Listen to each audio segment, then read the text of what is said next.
नमस्कार शेतकरी मित्रांनो, ग्रेट शेतकरी आपल्या यूट्यूब चॅनलवर आपलं सर्वांचं स्वागत आहे। आज आपण या व्हिडिओमध्ये आजचे हरभरा बाजारभाव बघणार आहोत। तत्पूर्वी आपण ग्रेट शेतकरी यूट्यूब चॅनल सबस्क्राइब केले नसेल सबस्क्राइब करा, तसेच हा व्हिडिओ आपल्या मित्रमंडळीमध्ये शेअर करा। चला तर मग व्हिडिओला सुरुवात करूया।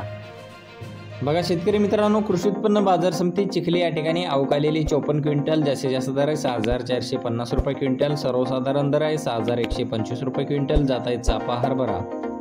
बघा तसेच पुढील बाजार समिती वाशिम या ठिकाणी अवकालेली 900 क्विंटल, जास्तीत जास्त दर आहे 6850 रुपये क्विंटल, सर्वसाधारण दर आहे 6500 रुपये क्विंटल, जात आहे चापा हरभरा। बघा तसेच पुढील बाजार समिती खामगाव या ठिकाणी अवकालेली 336 क्विंटल, जास्तीत जास्त दर आहे 6725 रुपये क्विंटल, सर्वसाधारण दर आहे 5950 रुपये क्विंटल, जात आहे चापा हरभरा। बघा तसेच पुढील बाजार समिती मलकापूर या ठिकाणी अवकालेली 74 क्विंटल, जास्तीत जास्त दर आहे 6545 रुपये क्विंटल, सर्वसाधारण दर आहे 6250 रुपये क्विंटल, जात आहे चापा हरभरा।